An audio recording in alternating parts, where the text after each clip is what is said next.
esta mañana, por esta oportunidad que nos das de poder presentar nuestras vidas delante de tu presencia. Gracias porque en esta mañana nos das este privilegio de podernos acercar delante de tu presencia, venir delante de ti, oh Dios Todopoderoso, y presentar nuestras vidas delante de tu presencia, Dios Todopoderoso, pidiéndote que seas tú derramando tu gracia, tu favor, tu misericordia sobre nuestras vidas para la gloria de tu nombre. Entregamos este tiempo y nuestras vidas en tus manos, pidiéndote, Dios Todopoderoso, que te glorifiques en medio de nosotros, que derrames tu gracia, tu favor, tu misericordia sobre nuestras vidas, nuestros hogares, nuestra familia, sobre la familia pastoral, Dios, de nuestro pastor Jorge Eliezer Pareja y nuestro pastor José Alfredo Martínez, que te glorifiques en medio de ellos, que proveas a cada uno de nosotros, a cada miembro de nuestra Quejilá, Dios Todopoderoso, cada cosa que necesitamos para la gloria de tu nombre, Padre. Gracias porque tú eres bueno y maravilloso con nosotros. Gracias porque tú eres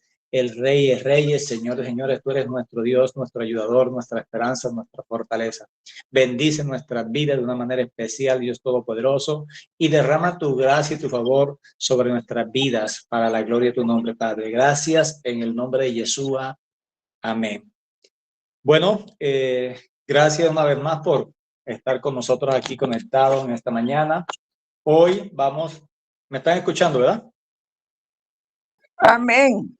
Ok, bueno, entonces, hoy estamos compartiendo entonces la Parashá, la Haftará y la Besorá número 10, que es la que se nos ha asignado para estudiar esta semana, aunque en el Shabbat vamos adelantado 2 Parashá, pero estamos estudiando el tema y estamos cada uno de nosotros en casa estudiando un poquito más a detalle todo esto. Bien, esta semana estamos trabajando la Besorá Milket, que significa al final o al cabo de, y esto hace una conexión muy hermosa, muy maravillosa con todo lo que nos compartía el hermano David en su momento cuando hablaba de la Parashá número 10, cómo Dios le muestra todos los acontecimientos por venir del pueblo de Dios a una persona que fue el instrumento usado en ese momento, en este caso el faraón, y a José. Entonces, en la Parashá anterior les compartía de cómo José era un anticipo profético del Mesías y cómo las escrituras son circulares. El pensamiento de Dios y las escrituras son circulares, tienen patrones que se van repitiendo una y otra vez a lo largo de cada generación que se va levantando. Entonces, esta semana tenemos una porción muy importante que entender, a pesar de que es un pasaje muy conocido. Es muy leído por todos nosotros, por la cristiandad.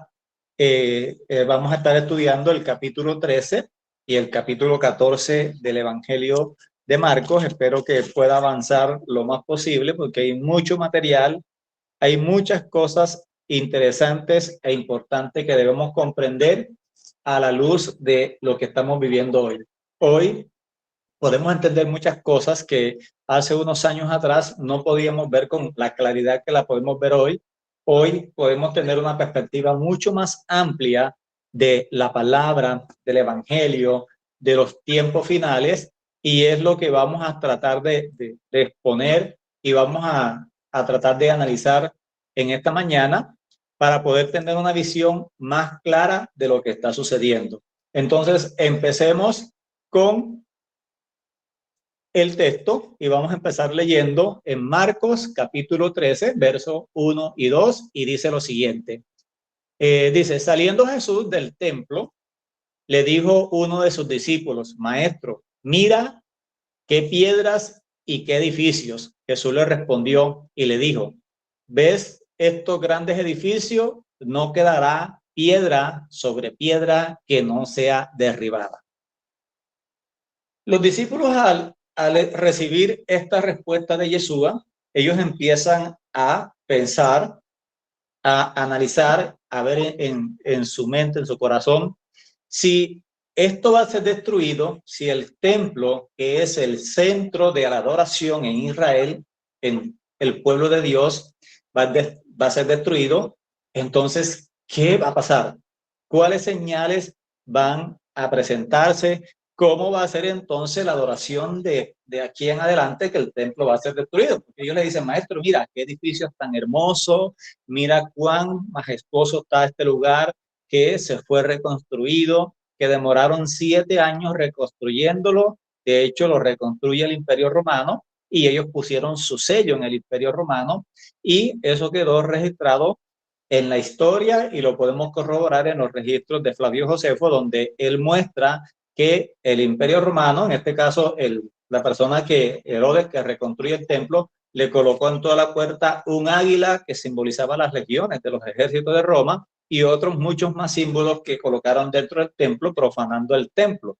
Entonces, todo esto muestra de que el templo estaba corrompido, estaba contaminado, que el templo iba a ser destruido porque estaba en una condición de inmundicia. Entonces vamos a ver cuál es el procedimiento para poder purificar el templo. Entonces, ¿por qué se debía destruir el templo? Entonces, el templo iba a ser destruido primero porque había lepra en la casa. El templo estaba contaminado y Jesús constantemente confrontaba a los maestros de la palabra, a los escribas, a los fariseos, a los sacerdotes en su momento, y les decía que habían cambiado las instrucciones del Padre por sus propios mandamientos, habían contaminado la casa, había lepra en todo el templo. Segundo, había que desocupar la casa. Entonces Jesús en su momento desocupó la casa y ahorita más adelante lo vamos a estar leyendo. Entrar a examinarla. Jesús iba cada día al templo, examinaba el templo, confrontaba a todos los dirigentes religiosos y le hablaba al pueblo la palabra, buscando en ellos teshuvá, que hicieran arrepentimiento, que se volvieran a las instrucciones del Padre. Había que cerrar la casa por 7 días y examinarla. Después de los 7 días se volvía nuevamente el sacerdote a inspeccionar la casa. Si la lepra desaparecía, la declaraba limpia, haciendo un ritual de purificación. Y si permanecía las manchas de contaminación o se extendían, se cerraba nuevamente la casa, se extendía otro periodo de 7 días y si persistía esto, se declaraba la casa inmunda. Entonces, el siguiente paso sería arrancar las piedras o la parte de las paredes que estaba contaminada, sería arrancada la plaga y echada fuera de la casa, fuera de la ciudad, en un lugar inmundo. Entonces, se declaraba la casa inmunda y se derribaba la casa. Y antes de derribar la casa, se sacaban todos los utensilios, todas las cosas que estaban dentro de la casa y eran llevadas afuera de la ciudad a un lugar inmundo. Este es todo el procedimiento que se debía hacer para declarar una casa inmunda o lo que se debía hacer para poder santificar una casa. Cuando estamos hablando de la casa, estamos hablando del templo que se edificó en Jerusalén. Inicialmente fue construido por Salomón, dejando David todos los preparativos y todas las maquetas, planos, todo listo, y se le dio la oportunidad a Salomón que edificara el templo, él construye el templo. David había establecido a Jerusalén como el centro militar, el centro político y el centro espiritual, porque a su vez Jerusalén es el centro de Israel y en el lugar donde se construyó el templo es el centro de Jerusalén, el centro donde Dios estableció su nombre. Él colocó su nombre allí, su presencia, pero en vista de que el templo se fue corrompiendo, se fue contaminando, Dios sacó su presencia de allí. Entonces vemos que en todo este proceso de purificación, de santificación del templo, Yeshua constantemente iba y les enseñaba y les decía a sus discípulos, Señor, mira, qué hermoso está el templo, mira cuán edificios hermosos, mira las piedras con que se decoraron, mira los edificios, pero Yeshua, él veía más allá de lo que nosotros vemos delante de nuestras narices. Entonces, él fue más adelante, él se anticipó y él les declaró lo que iba a hacer, a pesar de, y se proyectó y les dijo, todo esto que ustedes están viendo aquí, estos edificios hermosos, grandes, bien lindos, toda esta decoración, todo esto que está aquí va a ser destruido. Todos estos grandes edificios no quedará piedra sobre piedra. Todo va a ser destruido.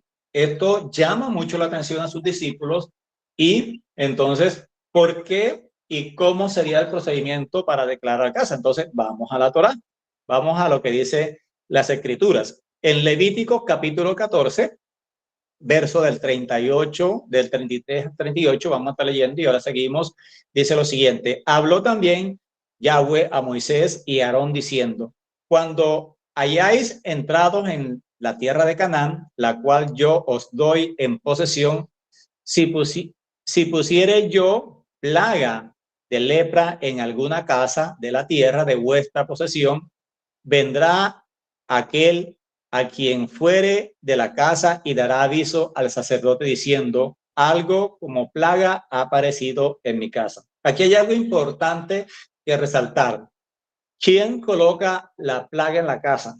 Es el Todopoderoso, que colocó la plaga en el templo, porque el templo estaba corrompido, estaba tan desviado del plan de Dios, que Dios tiene que colocar la plaga. Entonces dice que cuando entres a la tierra prometida, en este momento todavía el pueblo estaba en el desierto, no había llegado a la tierra prometida, faltaba que hicieran todo el proceso de atravesar el desierto, conquistar la tierra, establecerse en la tierra, y posteriormente, cuando se establece el templo, en sus primeros inicios estaba puro, pero a medida que fueron pasando los reyes, esto se fue desviando del plan de Dios, empezando por el segundo rey, que fue Salomón, que su corazón se inclinó hacia las mujeres, y esto hizo que trajera y estableciera lugares altos en diferentes lugares de Jerusalén y contaminara el templo, y esto provocó de que Dios rasgara el reino, lo dividiera en dos casas. Y cuando se divide en dos casas, después de los tercer rey Jeroboam y Roboam, la casa de Israel estableció otro templo en otro lugar, otros lugares de adoración, porque él, pensando en su corazón, diciendo: si yo permito que mi gente vaya hasta Jerusalén a adorar a Yahweh allá, el rey de la casa de Judá se va a ganar a la gente y yo me voy a quedar solo. Entonces él construyó otro templo, estableció otras fiestas solemnes diferentes a la que Dios había establecido en fechas diferentes, y ahí empezó la corrupción y la perversidad, y que Dios de antemano lo había declarado. Entonces dice que verso 35: vendrá aquel a quien fue, de quien fuere la casa, dará aviso al sacerdote diciendo: algo como plaga ha aparecido en mi casa. Entonces el sacerdote vendrá, desocupará la casa antes que entre a mirar la plaga, para que no sea contaminado todo el que estuviera en la casa. Y después el sacerdote entrará y examinará la plaga, y si hubiere manchas en las paredes de la casa, manchas verdosas o rojizas, la cual pareciere más profunda que la superficie de la pared, el sacerdote saldrá de la casa a la puerta de ella y cerrará la casa por 7 días. Entonces vemos que este es el procedimiento que se hacía para declarar una casa inmunda o limpia. Entonces seguimos leyendo, verso 39. Y al séptimo día volverá el sacerdote y la examinará. Y si la plaga se hubiere extendido en las paredes de la casa, entonces mandará el sacerdote y arrancará las piedras en que estuviere la plaga y las echarán fuera de la ciudad en un lugar inmundo. Y hará raspar la casa por dentro alrededor, y arrancarán derramarán fuera de la ciudad en un lugar inmundo el barro que arrancaren. Tomarán otras piedras y las pondrán en el lugar de las piedras que quitaron, y tomarán otro barro y cubrirán la casa. Y si la plaga volviere a brotar en aquella casa, después que hizo arrancar las piedras y raspar la casa, después que fueran cubiertas, entonces el sacerdote entrará y la examinará, y si hubiere haberse extendido la plaga en la casa, es lepra maligna en la casa, es inmunda. Derribará, por tanto, la tal casa, sus piedras, sus maderos y todas las mezclas de la casa, y sacarán todo fuera de la ciudad a un lugar inmundo. Entonces, todo este es el procedimiento que se debía realizar, que se debía hacer para poder inspeccionar la casa, para poder declarar la casa inmunda o poder declarar la casa en un proceso de purificación o santificación.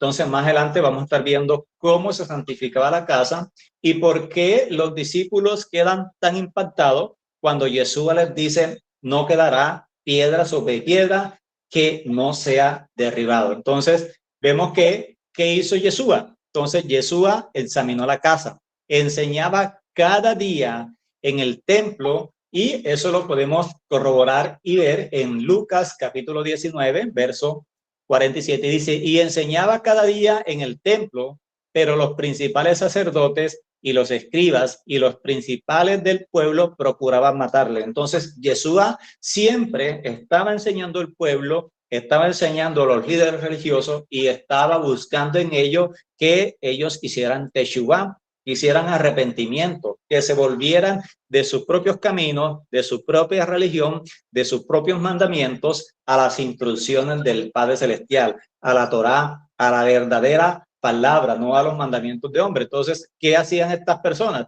Procuraban matar a Jesús, estaban planeando cómo deshacerse de él, y esto muestra de que Yeshua estaba constantemente enseñando en el templo, no literalmente que entraba dentro del templo, sino que porque el templo solo se abría los Shabbat, y en Shabbat Yeshua entraba al templo y enseñaba en el templo, y el resto de días iba al patio del templo donde se reunía mucha gente y allí enseñaba a toda la gente. Entonces, pero no hubo respuesta de los líderes religiosos, no hubo ese deseo de volverse a Dios, sino todo lo contrario. El deseo de ellos era deshacerse de Yeshua porque les estaba dañando sus planes, les estaba estorbando en todo el trabajo que ellos venían haciendo de establecer su propio sistema religioso, su propia religión, su propio sistema de creencias. Y cuando Yeshua los está alineando a las instrucciones del Padre,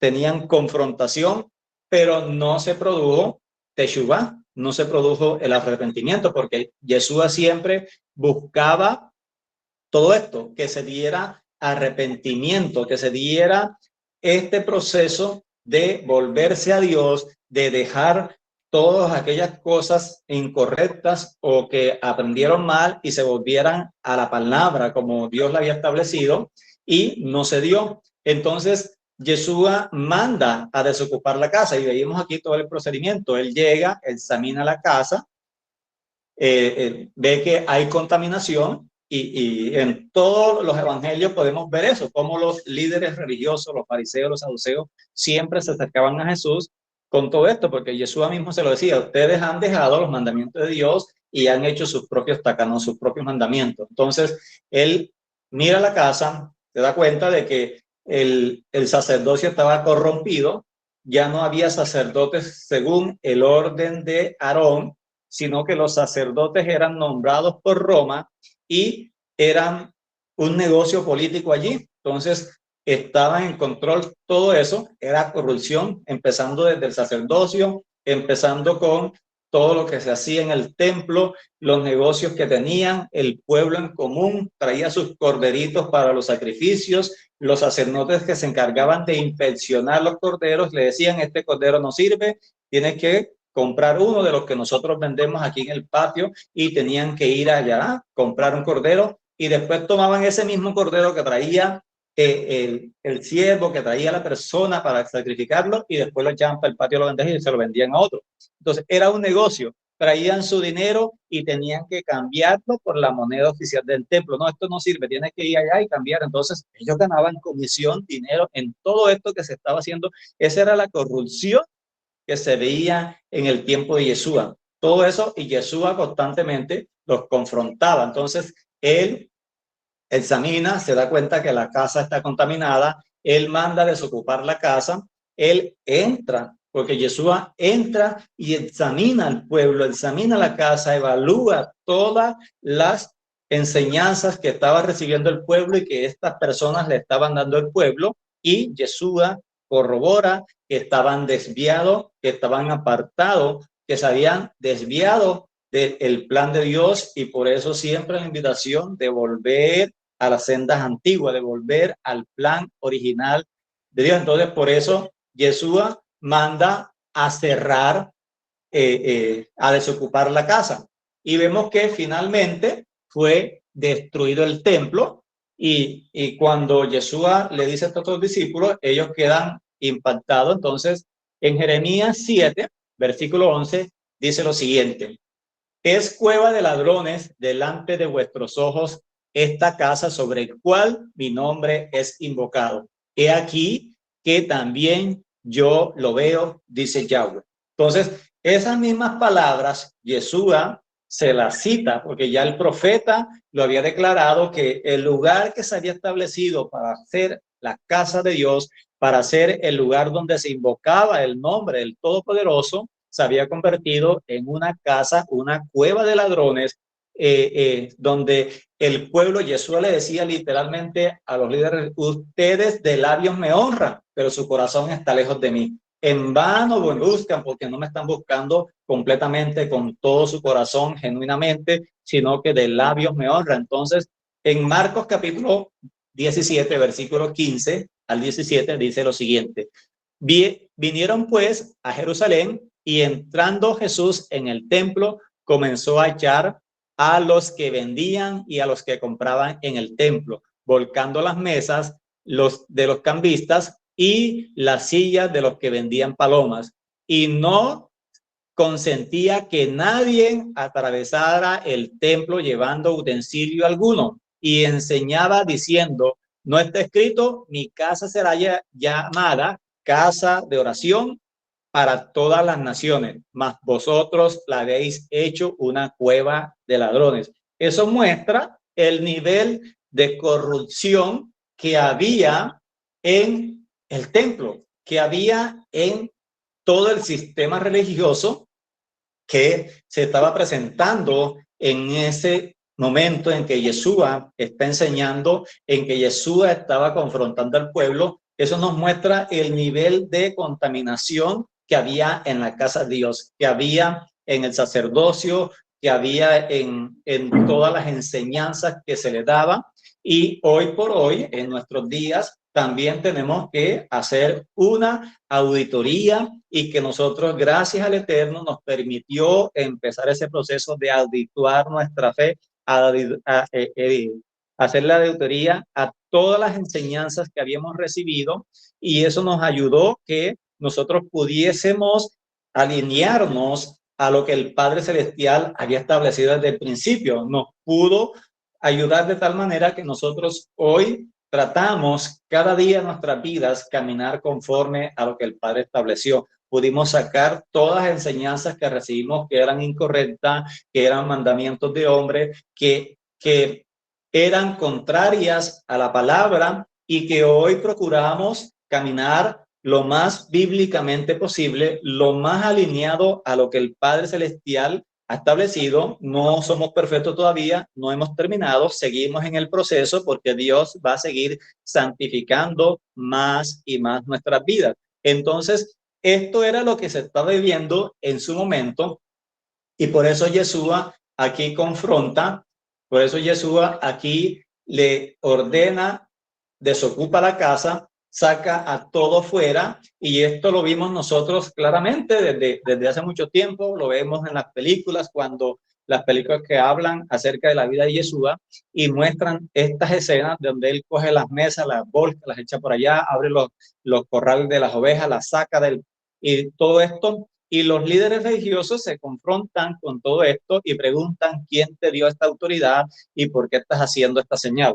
Entonces vemos de que la autoridad la tenía Yeshua porque él es el Hijo de Hombre y recibió toda potestad, toda autoridad de lo que está arriba en el cielo y debajo en la tierra fue entregado a él, porque él es la imagen visible de ese todopoderoso, ese Dios invisible que envió a su palabra para que su palabra se hiciese carne y nos mostrara el camino por el cual debemos andar. Entonces, por eso él mandó a desocupar la casa, por eso él cada vez que buscó el teshuvá en los líderes religiosos, porque el pueblo o el ciudadano común escuchó a Jesús, el ciudadano común escuchaba las enseñanzas de Yeshua y pudo acercarse a Jesús, y por eso el ciudadano común seguía a Jesús, se convirtieron a Yeshua, caminaron con él, vieron sus milagros, recibieron los beneficios de él, pero los líderes religiosos no, ellos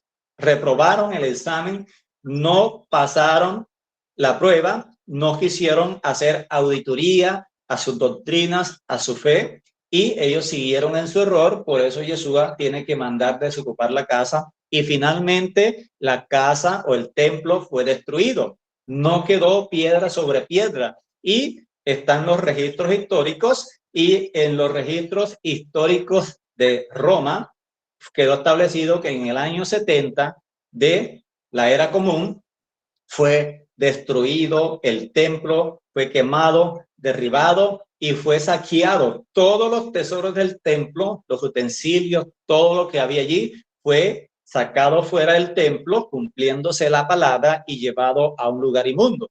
¿A dónde se llevó todo esto? Se llevó a Roma. Y hoy tenemos que Roma, el imperio religioso que opera en este mundo, es el centro de adoración contrario a lo que Dios ha establecido. Entonces, todo esto fue cumpliéndose. Entonces, los discípulos seguían mirando allí todo esto, seguían analizando todo esto, trataban de digerir las palabras que Jesús les estaba enseñando. Por eso ellos se acercan aparte, se acercan a Jesús y le preguntan: Maestro, dinos, ¿qué señales habrá y cómo vamos a nosotros identificar que esto está sucediendo? Como las escrituras son circulares, son cíclicas, estas cosas se van presentando una y otra vez. Lo veíamos en la historia de José. José fue vendido como esclavo por sus hermanos, llevado a Egipto. En Egipto fue nuevamente vendido y le fueron sacando el provecho. Allí él es puesto a prueba, él mantiene su fidelidad, es echado en la cárcel. De la cárcel Dios lo lleva a ser el primer ministro de Israel, perdón, de Egipto, y con ese poder que él recibió allí pudo preservar la vida de toda la descendencia de su padre. Y allí llega el pueblo a Egipto, se le cambió el nombre, sus hermanos no lo conocieron por su nombre, sino en su segunda venida ante él, que él se dio a conocer por su nombre. Entonces, nosotros conocimos a Yeshua, lo conocimos por su nombre griego, y en su segunda manifestación a nuestras vidas se nos dio a conocer por su nombre hebreo, y por eso hoy podemos decir Yeshua es el Mesías, y por eso hoy nosotros nos gusta y que ya que tenemos el conocimiento lo hacemos así, llamamos al Mesías por su nombre verdadero. Entonces eso es parte de todo lo que ha ido sucediendo, es parte de lo que está pasando, y sigamos entonces andando aquí. Entonces, ¿por qué no se puede reconstruir el templo? Entonces vemos de que hay mucha expectativa en la cristiandad de que ya tienen todo listo, y de hecho nuestros hermanos de la casa de Judá ya tienen todo listo para la reconstrucción del templo o para la construcción de un tercer templo. Pero ese tercer templo no se puede edificar, no se puede construir sin que venga el Mesías. Tiene que venir el Mesías porque el Mesías es el que fue designado por el Padre para santificar el templo. Y si hoy por hoy se construye un templo, ¿ustedes creen que nos van a dejar ingresar al templo? No, porque ellos nos consideran a nosotros perros inmundos, porque ellos consideran que nosotros estamos usurpando lo que a ellos les pertenece. Entonces no nos van a dejar, ni siquiera nos van a dejar acercar al templo. Por eso el conflicto, por eso la pelea, por eso lo que se está dando. Por eso hoy por hoy el lugar donde se debe construir el templo está ocupado por los palestinos. Entonces vemos de que Dios no ha permitido y ya han transcurrido casi 2000 años y Dios no ha permitido que se reconstruya el tercer templo, que se construya un tercer templo, porque al construirse un tercer templo, entonces volvería otra vez todo el proceso de los sacrificios de ovejas, de animales, de la vaca roja y todo eso, y ya eso fue culminado porque Yeshua fue el último sacrificio acepto delante de la presencia de Dios, y los registros históricos muestran que después de la muerte de Yeshua, el Padre Celestial no aceptó más los sacrificios de expiación del pueblo ni las ofrendas quemadas, porque cada vez que lo hacían no acontecía el milagro, que ataban la cuerda en la puerta, una cuerda roja, al sacrificar el cordero. Al día siguiente ellos iban al templo a inspeccionar si Dios había aceptado el sacrificio, y como muestra de eso, si Dios aceptaba el sacrificio, el hilo, el cordero, ese cordón rojo carmesí se convertía en blanco, respondiéndole a Dios de que sí había aceptado el sacrificio y había perdonado al pueblo. Y cuando ellos, después de la muerte de Jesús, durante 40 años, Dios no aceptó más los sacrificios y se destruyó el templo en el año 70. Entonces vemos que cada vez que ellos iban a inspeccionar, encontraban que el cordón seguía siendo rojo, y las puertas del templo, por más esfuerzo que hacían los sacerdotes de mantenerlas cerradas, Dios se las abría de par en par.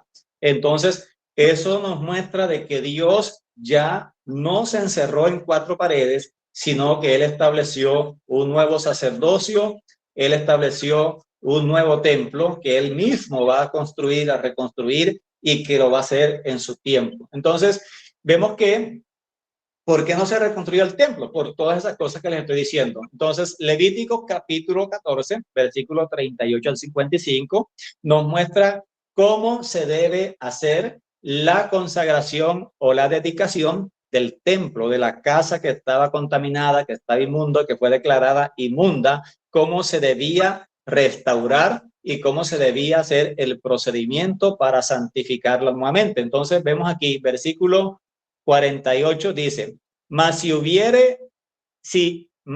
entrara el sacerdote y la examinara y viere que la plaga no se ha extendido en la casa después que fuese descubierta, el sacerdote declarará limpia la casa, porque la plaga ha desaparecido.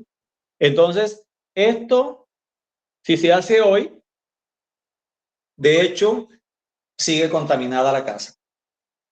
Y si nos vamos a nuestros hermanos de la casa de Judá, ellos se han aferrado a las tradiciones de los ancianos, invalidando la palabra de Dios. Y ustedes y yo hemos escuchado a muchos hermanos de la casa de Judá que se han convertido a Yeshua y que han mostrado tan rigurosamente todos los parámetros que ellos tienen que seguir para ser un judío ortodoxo, desde unas cosas tan absurdas de que ponerse los zapatos, se tienen que poner primero el zapato derecho, después el segundo zapato derecho, amarrarse el cordón primero, y así, y hacer una oración, tantas cosas como esas que de hecho son imposiciones, y que en vez de darle libertad a la persona, lo que hacen es cargar a la persona. Entonces, eso y muchas otras cosas que se han impuesto allí. Entonces, el sacerdote, el mismo sacerdote, tiene que entrar, inspeccionar nuevamente la casa, revisar exhaustivamente de que la plaga haya desaparecido, de que no se haya extendido, y después de corroborar y verificar eso, él sale de la casa y declara: la casa está limpia. y se empieza el proceso de limpieza o de santificación de la casa. Entonces, versículo 49 dice, entonces tomará para limpiar la casa 2 avecillas, madera de cedro, grama e hisopo, y degollará una avecilla en una vasija de barro sobre aguas corrientes. Y tomará el cedro, el hisopo, la grama y la avecilla viva, y la mojará en la sangre de la avecilla muerta y las aguas corrientes, y rociará la casa 7 veces. ¿Por qué 7 y no 2, ni 3, ni 4? Y vemos el patrón. Dios estableció un patrón de 7 desde la creación. En 6 días creó el mundo, el séptimo día descansó, un Shabbat. Dios estableció que el séptimo día iba a venir 6 días de gobierno sobre la humanidad y el séptimo día el gobierno del Todopoderoso. 7 significa perfección, plenitud, y en el séptimo día Yeshua va a regresar en su plenitud a gobernar sobre la tierra, a establecer el reino de los cielos, y ya estamos en la recta final del séptimo día. Estamos próximos a arrancar el día 7, el día del Señor, el gran día del Todopoderoso, y ahí encontramos el patrón y lo encontramos en todas las escrituras. Y esto me recuerda a el asirio Naamán, que él estaba leproso y él escucha decir de que en Israel, en la casa de Judá, había profeta del Dios Todopoderoso y el profeta le podía sanar. El rey de Siria manda a su siervo con una comisión del profeta, y el profeta que le dice, salió corriendo, se le inclinó sus pies. No, él le dice, vete al río Jordán, sumérgete 7 veces.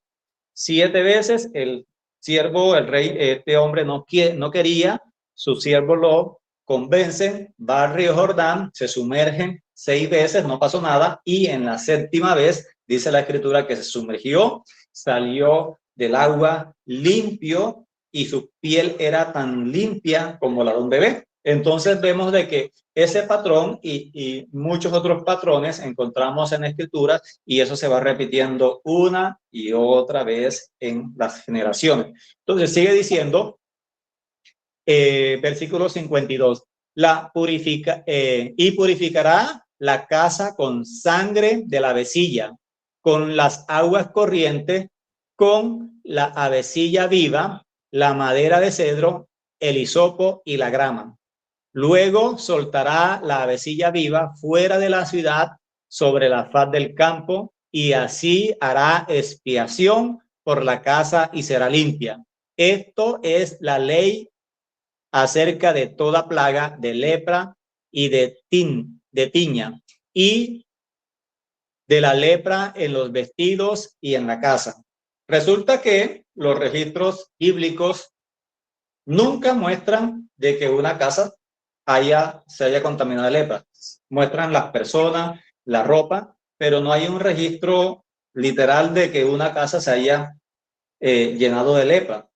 La única cosa que muestran es el templo, de cómo estaba corrompido, y que Yeshua lo ratifica de cómo se corrompió el templo. Entonces vemos de que hay que hacer todo este procedimiento, todo este protocolo, todo este ritual para poder santificar la casa, para poder santificar el templo. Entonces, si se hace este ritual ahora, en este tiempo, en estos días, ¿será que se está haciendo la voluntad del Padre? Hombre, no, porque ya el Padre no está aceptando sacrificios de animales. Entonces, Yeshua mismo es quien va a santificar la casa. Él mismo va a venir. ¿Qué dice las escrituras? Y vemos que el texto es de que vendrán muchos en mi nombre y engañarán a muchos. Vendrán muchos que se van a hacer pasar por el Mesías, y es más, está profetizado que el falso Mesías se va a hacer pasar por el Mesías, se va a sentar en el templo, en el trono del Todopoderoso, y se va a hacer pasar por él. Entonces, pero Yeshua mismo tiene que venir a restaurar su casa. Entonces, vemos que aquí las escrituras tienen un simbolismo, tienen un significado de todo esto. Entonces, ¿qué significa todo esto? El cedro. ¿Qué significa el cedro? El cedro es un árbol alto, derecho, fuerte, escogido y representa la humanidad. La actitud de los seres humanos son prepotentes, altivos, representa eso. Y también representa la cruz en el madero que fue utilizado para el sacrificio de Yeshua. Entonces, el hisopo también representa o es era constituido por ramas de orégano y de tomillo. Era conocido por su poder medicinal y antiséptico, y esto representa la santidad. La grama, el hisopo, por eso David, Señor, límpiame con hisopo, porque eso santifica. Lávame, que mi pecado, que es rojo como el carne, sí sea blanco como la blanca nieve. Entonces, ese hisopo representa la santificación, la santidad que Dios va a traer a su pueblo y que trae a su pueblo y que va a traer sobre su casa. La grama consistía en la madera teñida con pigmentos rojos extraídos de unos insectos, rojo carmesí, y representa el pecado. Aquí hay algo bien interesante, que hay un animal, el Cocos ilisi, que es un gusano. Este gusano, para poderse reproducir, él se impregna en la madera y pone sus huevos y muere. Y los huevitos, cuando empiezan a nacer, se empiezan a comer todo el cuerpo de su madre. Para poder dar vida, tiene que morir.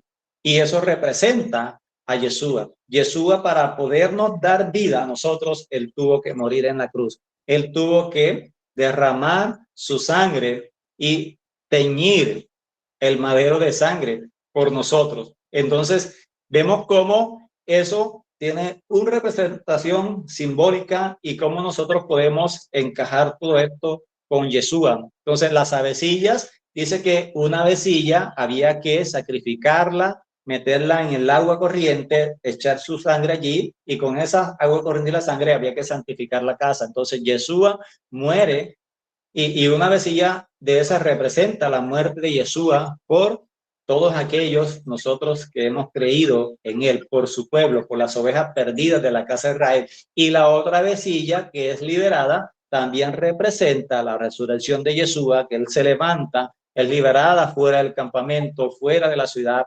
echada, y representa esa resurrección, esa promesa hermosa que hemos recibido, que un día seremos levantados, que un día estaremos con él.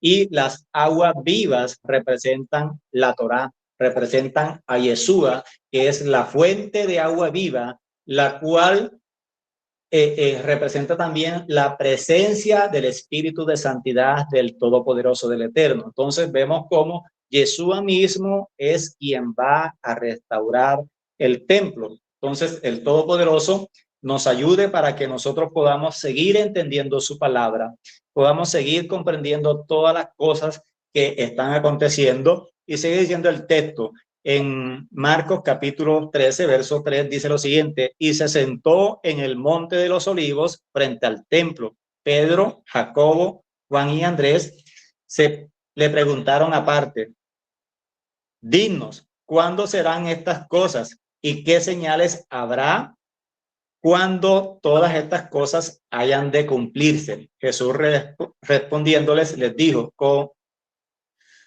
comenzó a decirle: mirad que nadie nos engañe, porque vendrán muchos en mi nombre diciendo yo soy el Cristo, y engañarán a muchos. Hoy como nunca podemos mirar todo el listado de todas las personas que se proclamaron como Mesías de Israel, como el Mesías prometido por el Todopoderoso, que iba a venir por segunda vez, y ninguno de esos que se han autoproclamado Mesías han cumplido las Escrituras. Simplemente han sido unos falsos Mesías, unos falsos maestros, unos falsos engañadores, porque han engañado a muchos. Y en nuestros días tenemos personas que entran en esa categoría de falsos maestros, de falsos mesías, y están engañando a muchos. Entonces, por eso es muy importante que nosotros estemos evaluando constantemente las enseñanzas, examinarlo todo, retener lo bueno, desechar lo malo. Es la recomendación que hacía Pablo a los creyentes, y que nosotros también tenemos que estar haciéndonos auditoría completamente. Entonces, ¿cuál es el temor de la gente o de las congregaciones en hacer auditoría a su fe? Tienen temor a perder la cantidad de fieles que hay en la iglesia, porque al ellos examinar todo, tienen que rectificar, reconocer el error, reconocer de que están siguiendo enseñanzas de hombre, doctrinas de hombre, y al desechar eso, porque la gente va a los lugares a escuchar lo que quiere escuchar, no a que les enseñen la palabra correctamente, sino que les den pañitos de agua tibia, o que les digan, ven, te voy a dar casa, carro y beca, o que les estén profetizando acerca del futuro, vas a tener esto, tu esposa, y muchas cosas como esas que de pronto en su momento nosotros también practicamos o nos pasó. Pero hoy podemos escudriñar las escrituras y podemos ver de que Yeshua se anticipó, lo declaró de antemano, así como Dios le declaró de antemano a Faraón las cosas que iban a suceder, y él estableció a un anticipo profético a José, que recibió la revelación de las cosas, se las declaró al Faraón y le dio las recomendaciones de lo que se debía hacer. Yeshua declaró a sus discípulos, esto va a ser destruido y esto es lo que va a acontecer en el futuro. Más adelante vendrán muchos falsos maestros, muchos falsos prometidas. No le crean. Mira, si alguien te dice, no, que el Mesías está en Barranquilla, vamos corriendo a Bauquén. No, eso es mentira. Eso es una falsa enseñanza, una falsa doctrina. Entonces nosotros tenemos que estar constantemente examinándolo todo. Sigue diciendo, el verso 39, las primeras sillas en la sinagoga, bueno, sigue por acá. Perdón, verso 7, cuando os digan de guerras y rumores de guerra, no os turbéis, porque es necesario que esto suceda así, pero no es el fin. Precisamente anoche estaba viendo unas noticias internacionales y empezaron a hacer un resumen de todos los países que tienen conflictos militares, de cuántos miles y millones de personas han sido expatriadas, han sido expulsadas de sus territorios, de cuánta gente ha tenido que abandonar sus casas, sus tierras, son desplazadas por causa de todo esto, pero que dice que es necesario que todo esto acontezca, pero aún no es el fin. Esto es la antesala del fin, no es el fin, es el principio, no es el fin, dice aquí. Pero se levantarán nación contra nación, reino contra reino, habrá terremotos en muchos lugares, habrá hambre, alborotos, principio de dolores es esto. Entonces, esto es el principio de los dolores. Entonces, la ilustración que toma Jesús aquí es que cuando una mujer está en embarazo, cuando ya se va acercando las últimas semanas de su gestación, que va a empezar el proceso de dar a luz, empiezan las contracciones, empiezan a darle dolorcito, punzadas, y a medida que se va acercando más la hora de dar a luz, las contracciones son más frecuentes, son más fuertes, más intensas, y aquí le está hablando, este es principio de dolores, apenas están empezando los dolores de parto. Entonces la cosa describe que se va a poner peor, se va a poner más fea a medida que va transcurriendo el tiempo, que nos vamos acercando más al fin, van a acontecer todas estas cosas. Entonces, principio de dolores, sigue diciendo verso 9, pero mirad por vosotros mismos, porque os entregarán a los concilios y a las sinagogas y os azotarán delante de los gobernantes y de los reyes, os llevarán por causa de mí para testimonio a ellos. Entonces, cuando nosotros vemos la historia de los discípulos del maestro del primer siglo, a todos los discípulos del primer siglo, pues los registros históricos muestran de que la mayoría de ellos fue asesinado por causa de creer en el evangelio, por causa de creer en Yeshua, por dar testimonio, y fueron llevados delante de los concilios. A Pedro, a Juan los azotaron delante de ellos, los metieron en la cárcel, los crucificaron, al igual que Pablo y todos los demás que se levantaron como esas antorchas llevando el mensaje del maestro y experimentaron todo eso. Hoy nosotros aquí en nuestra ciudad gozamos de una libertad religiosa de tal nivel de que podemos hablar con propiedad, con libertad, delante del que sea, delante de cualquier persona, en cualquier lugar, y no tenemos esa restricción. Pero hay hermanos que sí tienen esa persecución, que los matan. Por ejemplo, en África hay países donde el Congo y otros países donde el poder testificar de Yeshua lo tienen que pagar con su propia vida. Entonces vemos de que eso se va cumpliendo a lo largo de la historia, a lo largo de todos los procesos de esto, y sigue diciendo que es para testimonio de ellos. Verso 10 dice, es necesario que se predique el evangelio, dice que el evangelio se ha predicado ante todas las naciones, pero cuando os trajeren ante para entregarlos, no os preocupéis que habéis de decir, ni penséis, sino que os será dado en aquella hora lo que os hablaréis, porque no sois vosotros los que hablaréis, sino el Espíritu Santo. Entonces, vemos de que nosotros debemos tener esa confianza en el Todopoderoso, debemos tener la formación en la palabra, la disciplina de escudriñar las Escrituras, de estudiarla, de guardarlas, atesorarlas en nuestro corazón, para que cuando nos toque dar defensa de nuestra fe, lo podamos hacer con denuedo, con libertad, con autoridad, con propiedad, con la dirección del Espíritu Santo. Él nos va a recordar todos los textos, todas las escrituras que hemos estudiado, que hemos leído, en el momento de poder presentar defensa, de dar testimonio. Él nos va a traer toda esa escritura. Entonces, y sigue diciendo todo lo relacionado con todo lo que va a acontecer antes del fin. Todavía no estamos en el fin, estamos antes del fin, se está preparando todo el escenario para el fin. Entonces vemos que el hermano entregará a muerte a su hermano, el padre a su hijo, vendrán los hijos contra los padres y los matarán. Seréis aborrecidos de todos por causa de mi nombre, mas el que persevera hasta el fin, este será salvo. Pero cuando veáis la abominación desoladora que habló el profeta Daniel, pues donde no debe estar el que la entienda, entonces los que estén en Judea huyan a los montes. Entonces aquí vemos de que es necesario que se vuelva a presentar esa abominación desoladora. Entonces, ¿cuál fue la abominación desoladora que se dio en el año 70 para que se destruyera el templo y en su momento? Y antes de eso, en la destrucción del primer templo,